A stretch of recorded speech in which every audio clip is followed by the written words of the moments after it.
Good morning, everybody from Portugal. This is first stop of the day, and we are in Belém, which is just outside, just a little bit north of Lisbon. So we figured we'd get off here and go check out. There's some pretty interesting sights up here.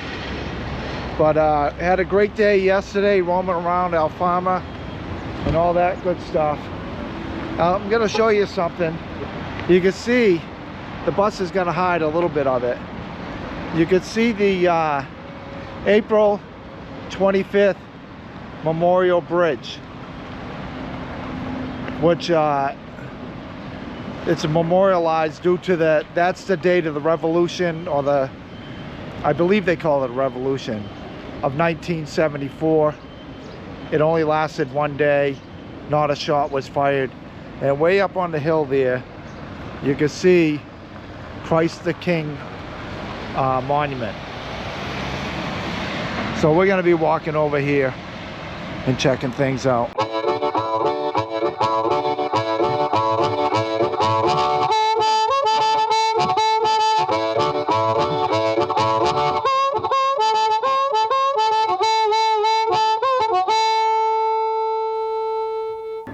So I'm standing here in Belém at this beautiful boat marina, and in the background you can see the April 25th Memorial Bridge, which crosses the Tagus River.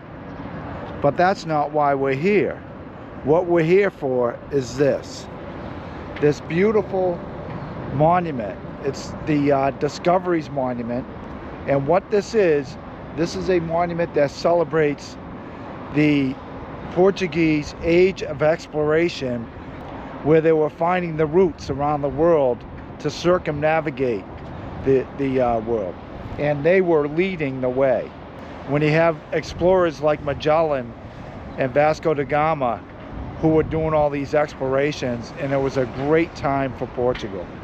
And so this memorial, which overlooks the Tagus River, where the ships would go by as they went out to sea, celebrates that period.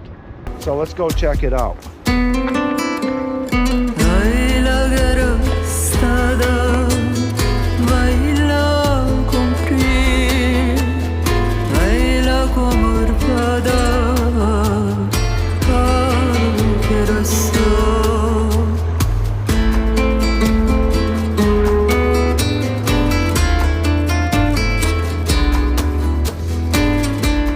Notice how the monument is in the shape of the bow of a ship, kind of.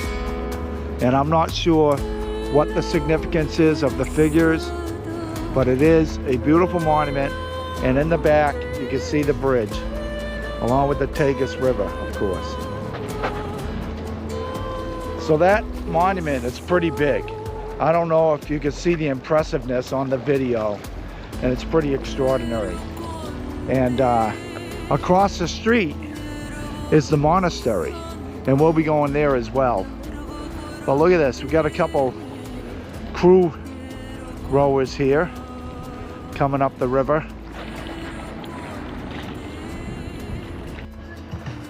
We have what looks like an old lighthouse here. I have no information on it, but there it stands. It is getting a little warm here this morning, and we just walked from the Discoveries Monument, and I'll tell you, it was wide open in the sun. Gets warm as you're walking. It's not a short walk to where we are, but nicely we have arrived at this park that has a lot of trees in it, providing some nice shade, and you can see it all right here. And we have a couple little, we have a monument over here of a plane. We'll find out what that's about here in a moment. And then we have a bigger monument over here behind the trees. So, as always, got my buddy John and Sue over here. And today what we've decided, after yesterday, where we did a lot of walking, we've decided today we're going to take it a little bit easier because we really covered a lot of ground yesterday, at least 7 miles walking. So today we're hoping to take it a little easier, but I can honestly tell you we've already done a couple miles just walking. But anywho, we're gonna walk over here and see what this monument's about. We've arrived at the Belém Tower, and this area is where the explorers would disembark from, right in here. And this tower is over 500 years old.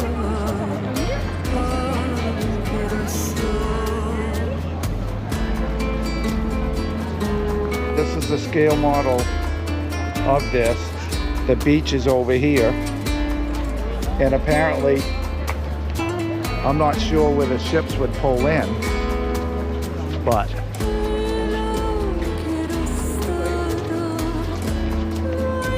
this is where the ships would leave from.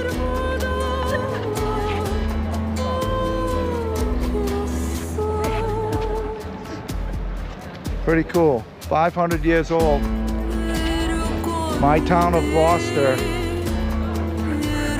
just turned 400 years old, settled in 1623. So this is at least 500 years old, which puts it back to the early 1500s. And that is pretty cool. And once they left here, they went out to open ocean that away.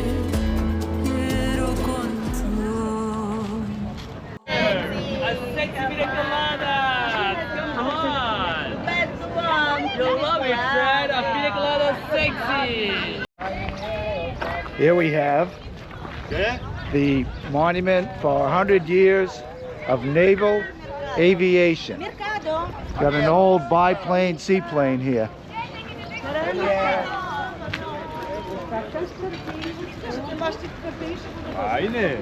So this area we're in, it's kind of like the monuments area, where you have the big Discoveries monument one way, and then you have this, the disembarkation point, the Tower of Belém. And you can see down here is the Discoveries monument along with the bridge. And then right here we have the Navy Aviation, or the Naval Aviation monument, or memorial, I should say.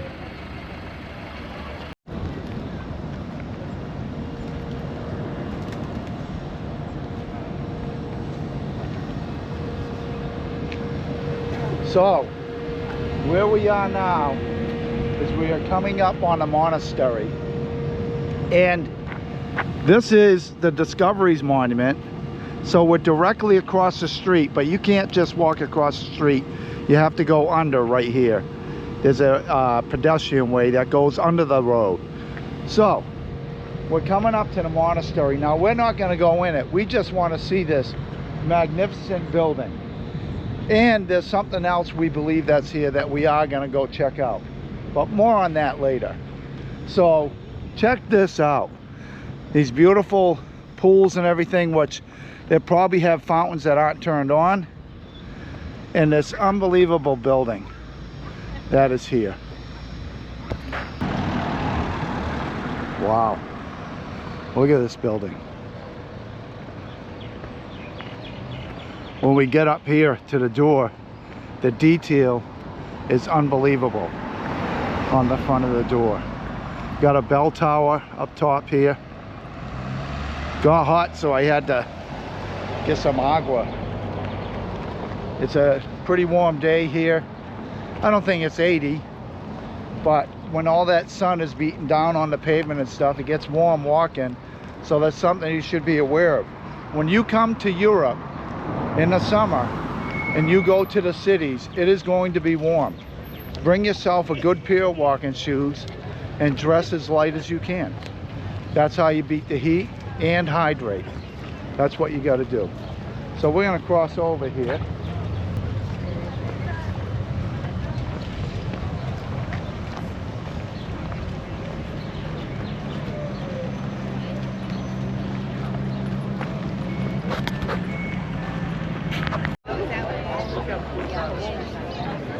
Look at this, huh? So what I want to do is get up to this detail so you can see it. Now, before I begin, look at this line that's going all the way out. It's a long line to get in. And the thing is, we were watching some YouTube videos and this young couple was talking. They went in and they said, you know, you really don't have to go in there. You're not missing much if you don't go in. And they recommend, because of the long lines and stuff, stay outside, admire the outside of the building. So that's what we're doing. And this is like one of the key spots to visit here. But look at all this detail.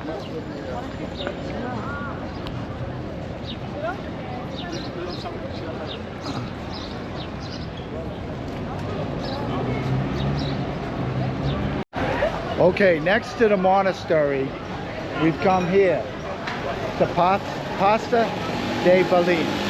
And this is the original recipe of a famous pastry that you see all over Portugal, which is pasta de natas.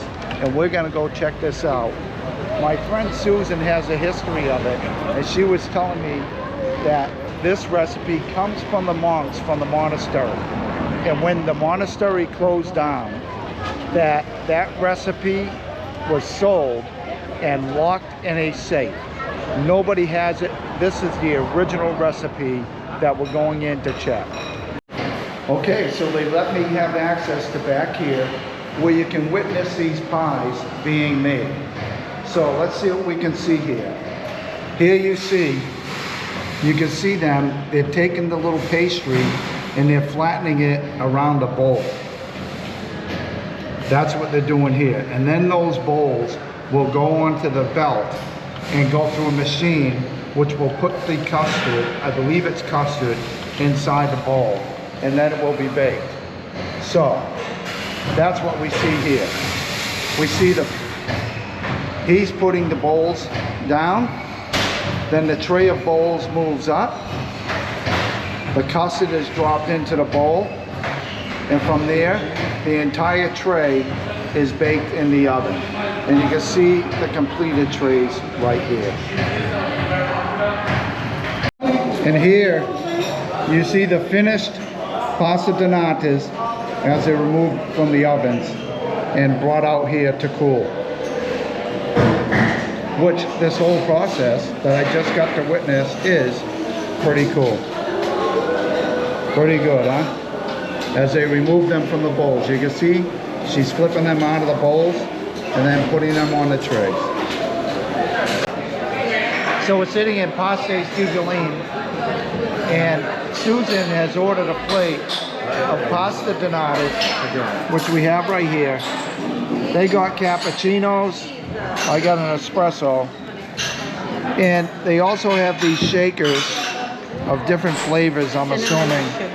Cinnamon and sugar. So these are the pasta de natas, and you see these everywhere in Portugal. Right. And as you can see, it's a very flaky crust filled with custard, and I'm telling you, these are warm right now. So I'm going to go ahead and give the first shot.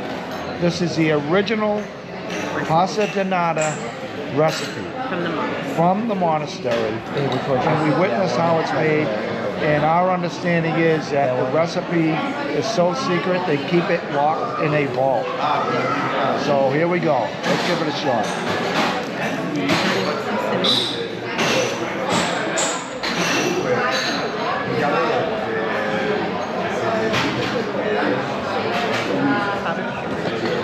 That is unbelievably flaky, and the custard has that beautiful custard taste. Very creamy. Excellent. Good? The whole thing is the crunch. You have to hear the crunch. Okay, she's the boss. So the reason the monks came up with this recipe is because they had extra milk. And they decided to do something with the milk. And they came up with this delectable dessert. And I'll tell you, anywhere you go in Portugal, you see these. So I'm going to try one now with cinnamon as we sit here enjoying our pasta donatas.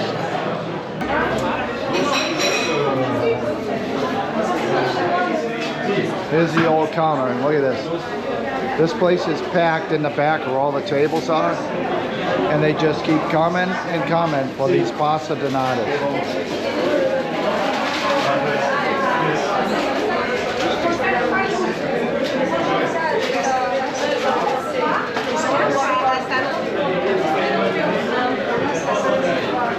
So you can see the entrance to the place, and right next door over here is the monastery.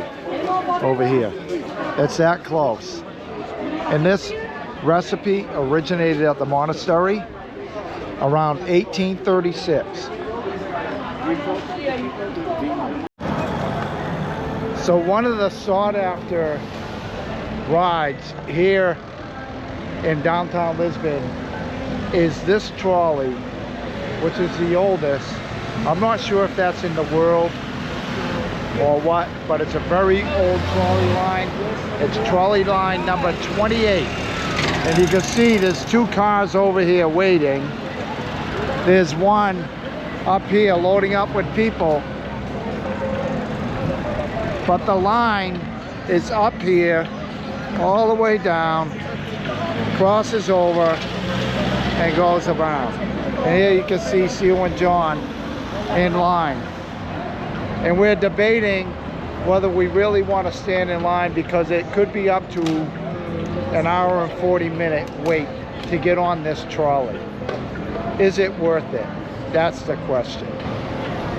But it's neat. What it does is it basically goes up into Alfama like we did yesterday on the tuk-tuk, but you go by this old trolley. Well, we're still standing here in line. What we're discussing, there are actually two lines. One is line 28 and one is line 12. Most people ride the line 28 because, for whatever reason, because it's a longer ride and it goes up into a lot of the area that we visited yesterday. Whereas line 12 is the lesser ride, not as many, it doesn't go as far up Alfama or up the hill. So now we're deciding that because most people are getting on line 28 in the line 12, the line 12 car is leaving here without anybody on it because everybody wants to be on line 28. The next line 12 car that comes up, I think we're going to get on it. That's what we're discussing. We're about halfway to the point of embarkation, and we've been in line probably 40 minutes or so. And it's another 40 minutes up to there, so I think we're going to be hitting line 12. And over here, you see two cars, and those cars are line 28. Oh, look at this, here comes one now. And you'll see on the top, you can see the line 28.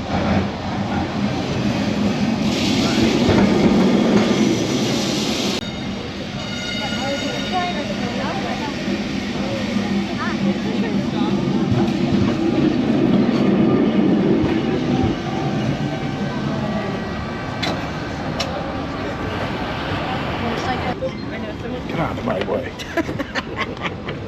Oh, you're funny. Hola.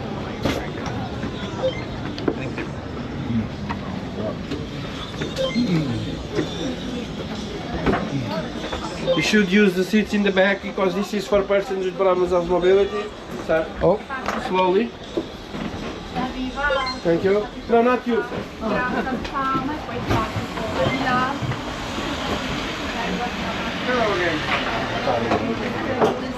so we're on. Here we are on the old trolley.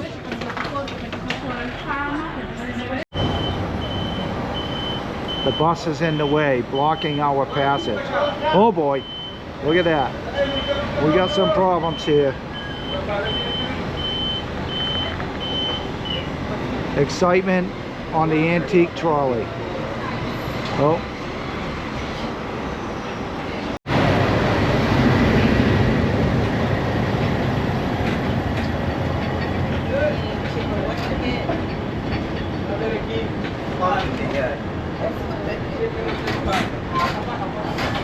La parte di cima della tramvia. Guarda che viene.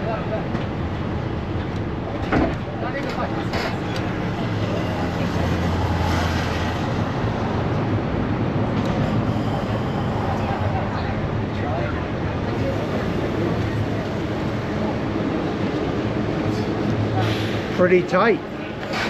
Pretty tight. Look how narrow this is. This is awesome. You can almost touch the buildings coming through here.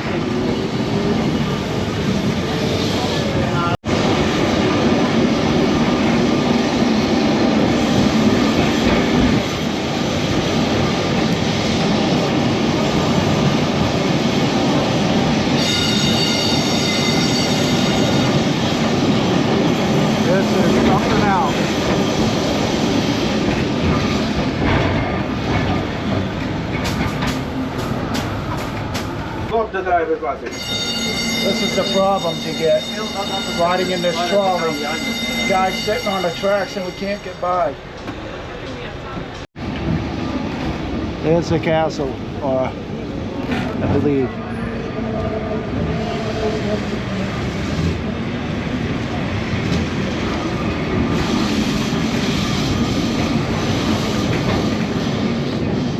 I'll tell you, it's a nice old trolley, but the ride is the entertainment. The guy's trying to drive the trolley. Meanwhile, you have tight spaces from buses. You have tight spaces because people tend to be on the tracks as he's trying to get through. And that's part of the entertainment of riding this trolley. Plus, you get to see some nice places. I highly recommend you take line 12 if you don't want to wait for line 28. It works out pretty well.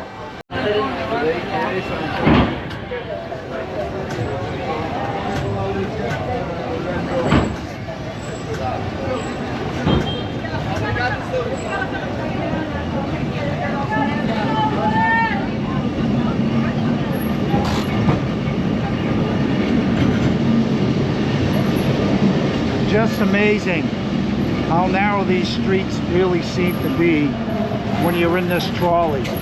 You really get an idea of how narrow they are. And it's such a tough place to get around in a car. And all this vehicular traffic, the tuk-tuks like this one right here. This is a tuk-tuk. We've seen a lot of them go by. Got the church here.